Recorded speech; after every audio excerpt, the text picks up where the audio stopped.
Okay, everybody. So, thank you for coming out once again. And we're very, very fortunate to have Bill Lavender visiting from New Orleans. It's pretty incredible. And I'm going to start with a quote from Megan Burns. Bill Lavender shifts language in rare combinations that unsettle the reader. His latest endeavor, Memory Wing, is no different, except that it takes a lifetime to inhabit, but lets us dip into that proper distance between knowing and learning, where we hold down our own memories for comparison, and where we sit in the same tragedy and splendor. It's Megan Burns. Bill Lavender is a poet, editor, and teacher living in New Orleans. Lavender grew up in Fayetteville, am I saying that right? Yeah. Arkansas. Fayetteville, Arkansas, and spent most of his adult life in New Orleans.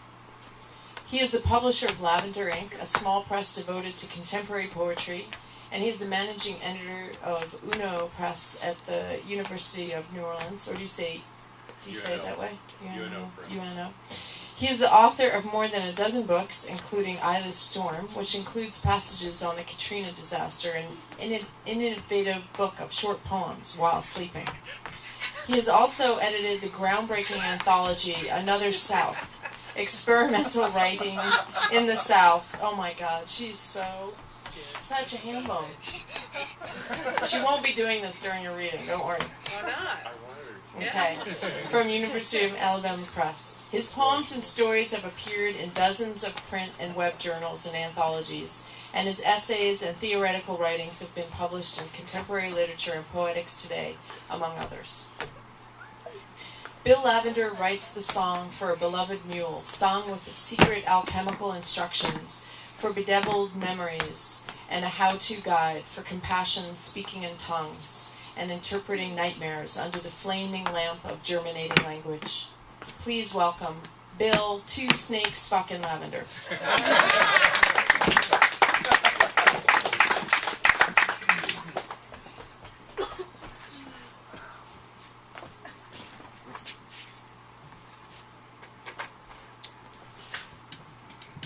I mean, that would be great if Aurora would come up and dance behind me. I think she'll be too shy though. It's weird. Is the mic coming through this mic? Yeah. So You could whisper and you can hear on that mic. Oh yeah. Oh wait. I want to thank Brendan and Tracy for inviting me up here. It's like a dream for all of us from the coast, from the south, to read in New York. Oh, this thing's broken.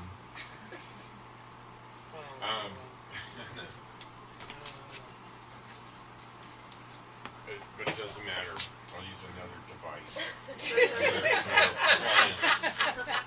One of the appliances that follow me around.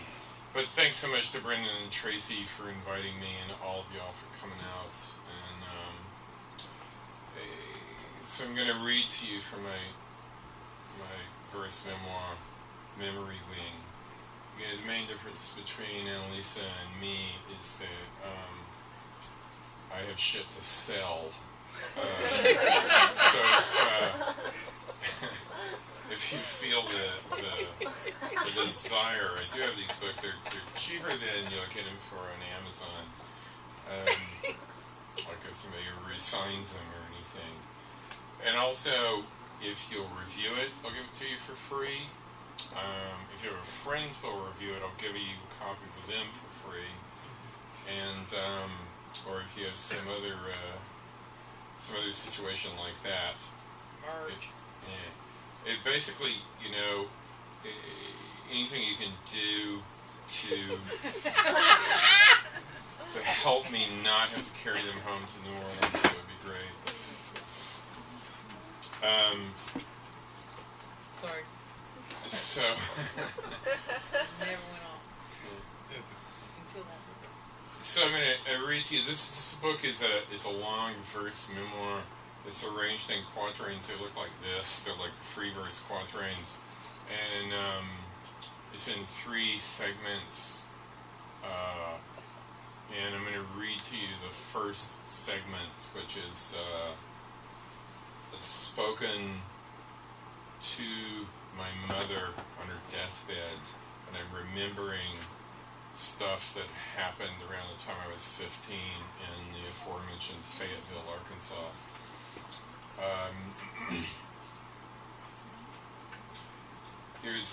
You'll hear some references to stuff that is mentioned in the poem previously to this, but I could explain all of them to you, but it would still be just as obscure, so there's no real need to. So I think that's all I need to explain. I'll just go ahead and start.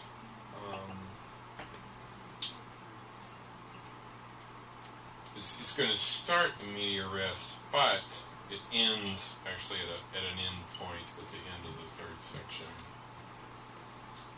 So there was always this silence between my father and I, this awkward silence of just now.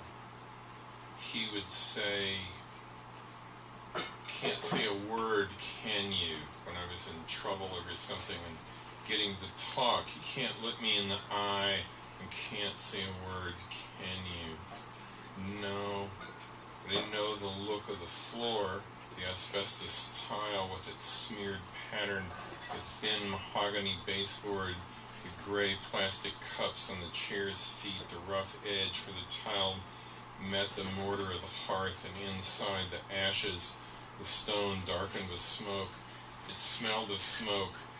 Even in the summer, the mantle of rude Arkansas stone at a height where one could lay an arm on it with one foot on the hearth and address the room with Napoleonic authority after supper, or as occasions demanded, stern or joking or quiet with some sobering object lesson of the day, while we, the audience, sat and looked on, stone of the fireplace for backdrop, the darkened firebox still entrancing. Once, as I sat watching, came a commotion of falling black dust and stuff, and behind it a bird, coming into the room on a fury of flapping wings, a trail of dust in the air.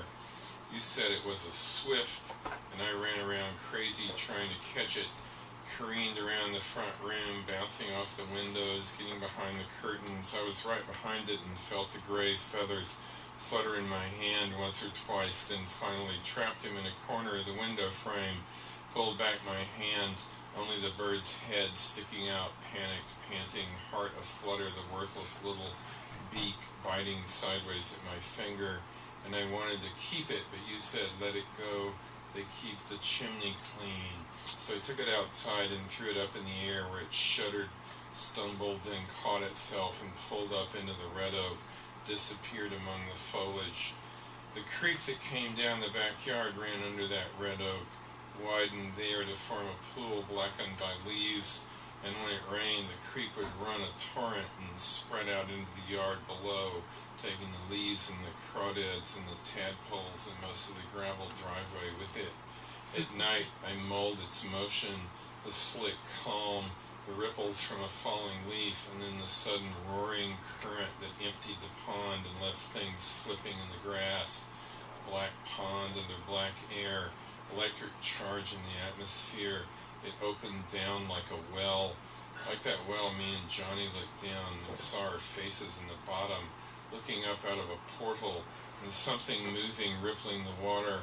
It was a garter snake swimming around, the edge butting its nose against the slick stone wall of the shaft, looking for a purchase, for a headhold.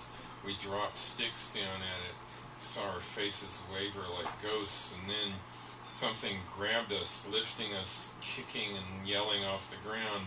The hermit had us by the nape, and we had fouled his well. He tossed us down in the grass like trash and walked off in his dirty overalls, long scrappy hair like a forest yeti, like a guardian of the woods. And we went down and hid in the bobcat's cave, crouched shivering, holding onto our knees until night fell, and the mouth of the cave was like moonlight reflected in a pool, We heard the bobcat coming over the leaves, saw the yellow eyes looking back from the cave's mouth, looking up from the pool, and there was nothing to do but go in deeper, and we crawled hands and knees. It was cold and the ground was wet, and never was there dark this dark. I felt away along the stone, the path grew narrow, the ceiling fell and panic hit me, the raw searing terror that claws from the deep, and I struggled to turn around, but Johnny said, "No, we can do it, just relax." And next I knew, the ceiling opened up and we were in a great room, standing up and raising our arms, felt around us and felt nothing, and then a slight shudder in my knees, the floor dematerializing by degrees. I floated free, for there was nothing in space by which I might check my motion. Johnny's call to me sounded near then far, high-pitched then low, young then old, and I was struggling to relax but remained still, but panicked, flailing in vacuo until my movement was of no consequence. My terror stirred not a ripple in the chthonic waters in the great well of darkness under the hermit's shack.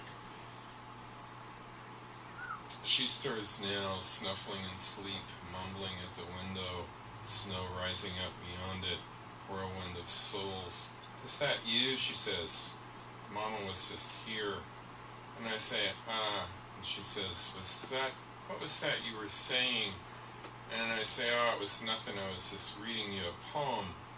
"A poem," she says, then looks away, moving her lips as if trying to remember something, digging back deep for the words, trying them on her lips as if to say, "Are these the words I was searching for?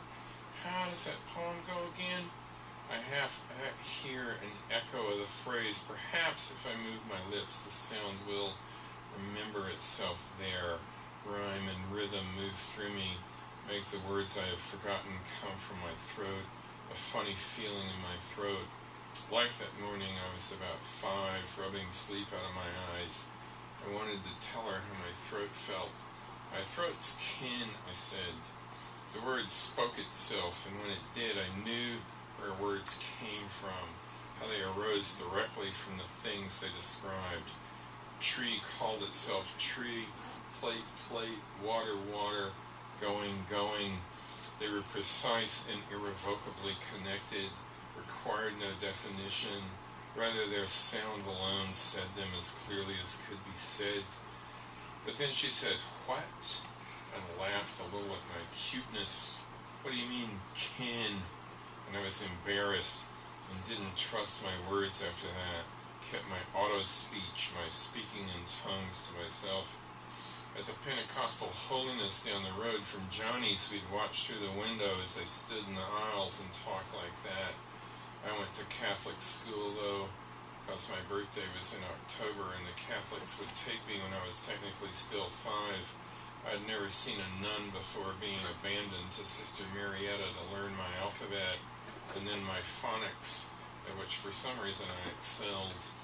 St. Joseph's, the school was called, where once I brought in for show and tell a honey locust branch with the longest thorns I'd ever seen, for I thought it was a wonder. But a kid named Rock asked for it, and I gave it to him, because friends were hard to come by at St. Joseph's, and he ran around at recess poking his pals in the butt with the 3-inch thorns, and them running and jumping like cartoon victims. I watched from the swing, learned to pump it higher and higher. The science of it came to me. I understood how, if I swung beyond horizontal, a moment of free fall would begin and then end with a jerk halfway down. I loved the swing and its vertigo, loved to push myself out at its high point and land in the grass 10 feet out. I was a jumper. I jumped out of trees, off the jungle gym, jumped off the roof of the shop into the big sawdust pile at the back. You could jump into it, and down deep in its heart the sawdust was warm. And somehow I knew that it was natural too. Somehow in sawdust made heat, and that was right and normal. And if I'd thought about it beforehand, I would have known it. And all things science, all things of the world seemed that way to me. Logic logical, wound in truth, like a bell ringing, truth in the simple sound of it. Electricity I sensed with first encounter of the D battery buzzer and the telegraph switch in 5th grade. Immediately its logic of the continuous path, and later understood the scent trails of ants in the same way. In either case, you could throw the buzzer and turn off, in one case the buzzer, and the other the orderly passage of food to the queen. And then in one incident learned a cover-all basis approach to electricity. It was Christmas break, the campus empty, snow-covered, pristine, and silent. We were coming through on the Hondas, me and Johnny on my 50 and Wendell on his, and there in the middle of the Yoakum dorm parking lot, sitting all by itself at the center of a perfect white plain, was a little Honda a lot like ours, and we scooted and slid into the arena and parked there by that third bike, which turned out to be a 65, barely bigger than ours. Still, we envied it. It was like all I needed in the world for the world to be perfect was for me to have that 65 and Johnny on my 50. And we sat there for a little smoking, looking at the ignition, and Wendell said, "Do you think we can hotwire it?" And I just reached under the seat because I knew where to look on Hondas and pulled the latch and lifted it up to reveal the toolkit nestled there between tank and fender. And I took it out and closed the seat and unrolled the gray plastic pouch and took out the pliers, and with them loosened the bolt that held the cowl around the ignition. And when I took that off, got the Phillips screwdriver and took off the 2 screws that held the key switch to the frame. And we looked at it carefully. There were 4 wires feeding into the back of the thing, and we were saying stuff like, "White's always the ground, and black must be the hot, but what are the red and the green?" And in the end, I took my pocket knife and cut them all, stripped them and twisted them all 4 together, got on it, kicked once, and it started. And the 3 of us spun out of the lot sideways, rooster tails behind us, sliding left and right in the snow. We rode up on Markham Hill because we knew a shed up there that no one ever came to. It was covered in honeysuckle, ground to rusted out peak of its tin roof, and we jacked the hasp off the door and stashed the 65 inside it. And we said, "Okay, we'll leave it there 6 months, and then everyone will have forgotten about it." But of course, next day we woke up and just had to meet back at the shed and look at it, and then had to start it up just to see, and then Wendell just said, "Come on." And so we took off down the hill. And when we got to the practice field on Razorback Road, Wendell took off straight across it, gunning for the slope on the other side. Hit the peak at about 30 and flew, I swear to God, 10 feet in the air. I spun in behind him, got it in third by the time I crossed the field, then hit the jump, pulling up on the front too late, came down too far forward and went over the bars, face first, sliding, snow going down my shirt and into my mouth. Got up laughing. Then Johnny came up, barely popped a wheelie, and we were laughing and pumped. I went back down for another go when a pickup pulls up on the street and these 2 guys come yelling, running at us and yelling, "You motherfuckers, we're gonna get you."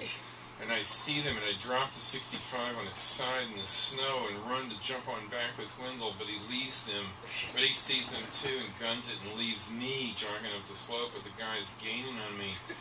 But then he stops at the top and waits, and I jump on and we take off down Razorback. And I'm saying, "What the fuck were you doing?" And he said, "If I stopped on a hill, I'd never get started again." And as we were getting away, I looked back and saw the guys had stopped over the 65, still steaming in the snow. And they were looking at us and looking back down at the bike.